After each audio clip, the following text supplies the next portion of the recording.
Fala pessoal, tudo bem com vocês? Essa é a semana da alienação parental e estamos aqui nessa live para comunicar a todos em nossos canais e redes sociais sobre esse assunto tão importante a respeito da alienação parental. Bom, a alienação parental é um novo nome para um problema antigo que existe na sociedade há muito tempo, né?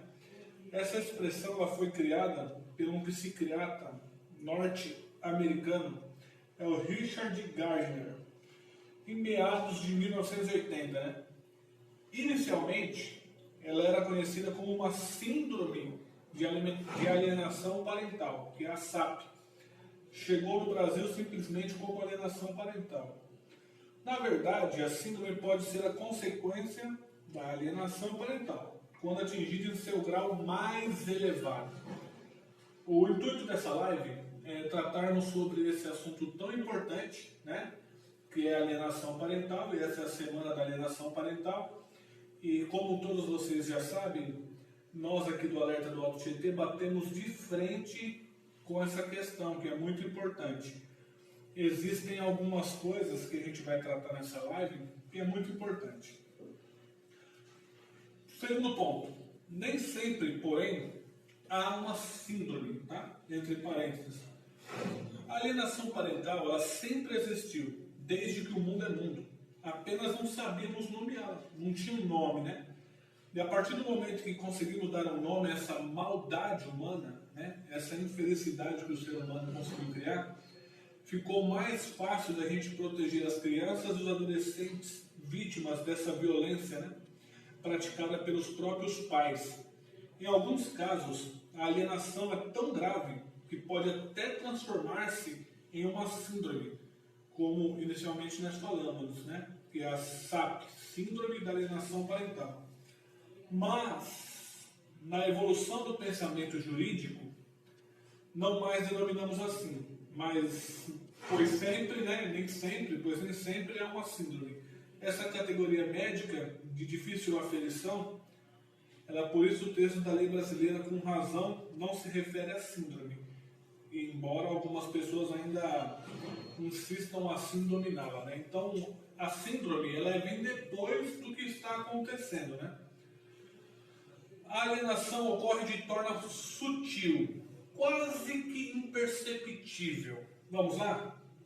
O alienador, ele vai implantando na cabeça da criança, na memória da criança, a imagem negativa do outro genitor. Por exemplo, a mãe começa a colocar na cabeça da criança que o pai não quer vê-la, que o pai não presta, ou vice-versa. O pai começa a colocar na cabeça da criança que a mãe não queria criança, que a criança não era um bom negócio no momento, e isso vai criando uma situação complicada na cabecinha da criança, né?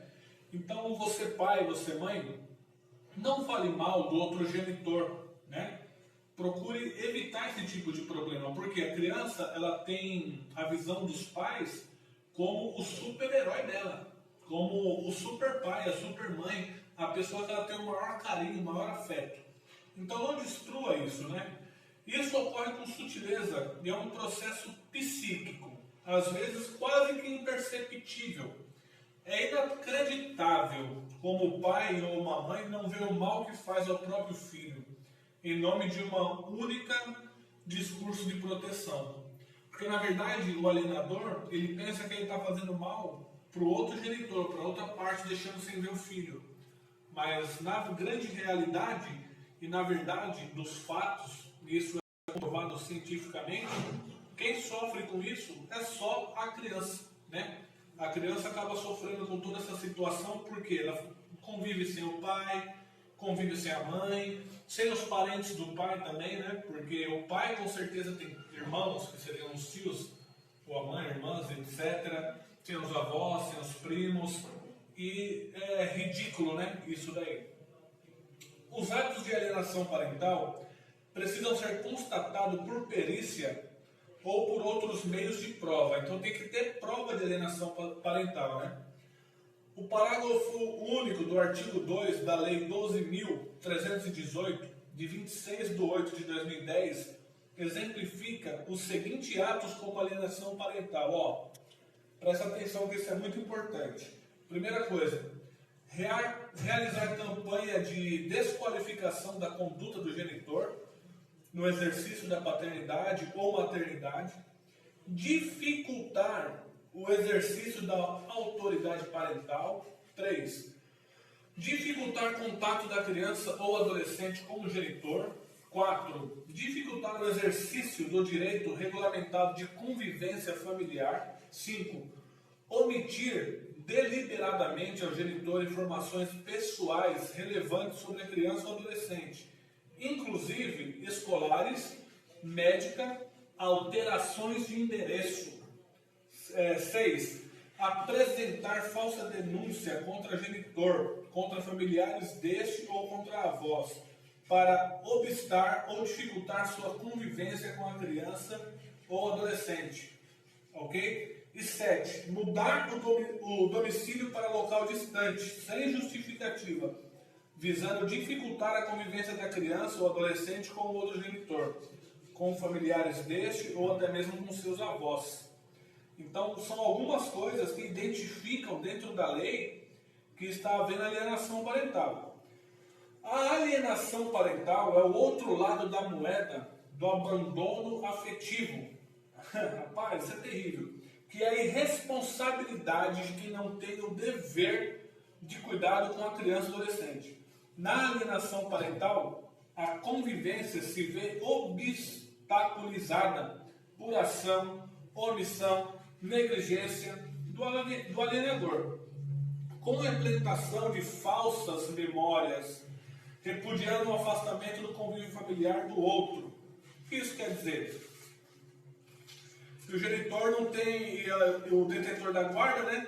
Nesse sentido, a guarda compartilhada acaba não funcionando, porque o outro genitor que tem a guarda começa a falar tão mal do pai que nem a guarda compartilhada vai resolver, porque, enfim, a criança não vai querer ver o outro lado da situação.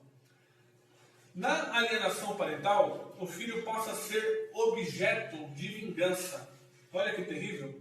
O filho é deslocado do lugar de sujeito de direito e desejo e passa a ser um objeto de desejo e satisfação do desejo de vingança do outro genitor.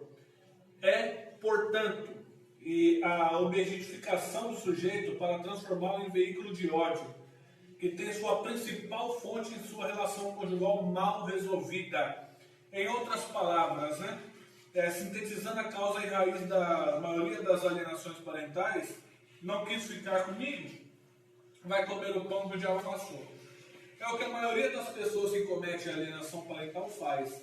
Termina o relacionamento, proíbe de ver o filho, e aí acaba ficando nessa situação nojento, né? É nojento isso daí.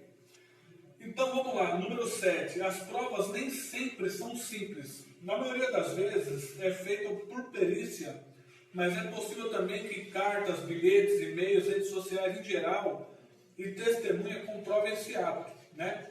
O Código de Processo Civil de 2015 absorveu a importância desse novo instituto jurídico e referiu-se a ele um artigo específico. Quando o processo envolver discussão sobre o fato relacionado a abuso ou alienação parental, o juiz, ao tomar o depoimento do incapaz, deverá estar acompanhado por especialista. Isso está no artigo 699. Só que existe um problema, né? No país, hoje, existem poucos especialistas no Brasil. E que é uma das questões práticas a ser enfrentada bem pelo intencionamento do CPC. Os tribunais ainda não estão suficientemente aparelhados com esses profissionais, né? Que, aliás, é um novo campo de trabalho, um novo mercado profissional em formação. Ou seja, o juiz ele vai ouvir profissionais da área para poder dar ciência ao caso, porque a criança ela não tem ainda como a competitividade do caso dizer A ou B, porque a cabeça dela passou por uma situação difícil. Então, por conta disso, muitas das vezes os processos de alienação parental, eles demoram, se arrastam na justiça. Por quê? Porque falta profissional na área. A lei da alienação parental é uma lei que pegou. isto é, já caiu no conhecimento do povo. Inclusive, graças à divulgação via internet, assim ela já produz também, para além de um efeito prático de punição alienador e contenção da prática de atos de alienação parental, um efeito psicológico e simbólico, pois todo pai ou mãe, a partir do conhecimento dessa lei, e já tendo absorvido o seu conceito, está sempre atento aos primeiros sinais, já acende aquele alerta, não é mesmo, para a sua evitação. Além disso, a esperança de combate à alienação parental fica maior na medida em que o Código Penal Civil de 2015 deu destaque especial a essa prática abusiva dos direitos da criança e do adolescente, bem como a recomendação 32 do CNMP, que espera-se realmente efetiva como política pública fundamental do Ministério Público, que finalmente reconheceu o seu papel fundamental na efetivação e prática da proteção aos mais vulneráveis. As marcas da alienação parental são indesejáveis, né? Os pais não têm noção do mal que fazem aos próprios filhos quando eles narram, né? Quando eles fazem essa coisa. Às vezes mais sutil, às vezes mais explícito, aos poucos vão, mesmo sem ver, implantando nos filhos uma imagem negativa daquele que é um dos responsáveis pela formação e construção psíquica do filho. Os malefícios causados aos próprios filhos, nesse caso, são tantos e tão violentos que dificilmente são reversíveis. Mas isso não acontece do dia para a noite. É aos poucos, quase que imperceptível. Às vezes, só verão esse estrago na memória do filho muito mais tarde. E aí, quando vier a consciência do mal feito a ele, será tarde demais. E o arrependimento de nada vai adiantar. As marcas são indeletáveis. Olha, para a gente finalizar, o Brasil ele é referência no tema, né? O Brasil é um dos raros países do mundo que tem uma legislação específica sobre o assunto. Em 27 de 8 de 2019, comemoramos os 9 anos da Lei 12.318, que veio definitivamente solidificar esse importante conceito, como se vê no artigo 2. Considera-se ato de alienação parental a interferência na formação psicológica da criança ou adolescente, que promovida ou induzida por um dos genitores, pelos avós ou pelos que tenham a criança ou adolescente sob sua autoridade. Guarda ou vigilância para que repudie o genitor ou que cause prejuízos ao estabelecimento ou manutenção de vínculos como este. Então, são fatos muito importantes sobre a alienação parental. Essa semana nós iremos falar muito sobre o tema, iremos solidificar muito sobre o tema da alienação parental. E eu quero contar com você, tá?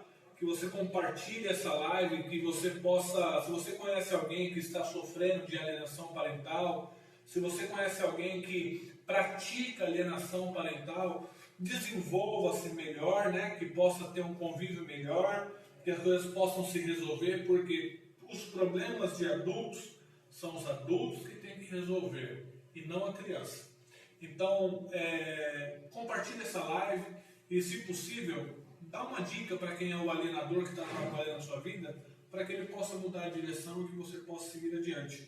Vamos todos juntos a favor da Lei 12.318, que nós possamos ir contra isso e que possamos vencer todas as barreiras que a alienação parental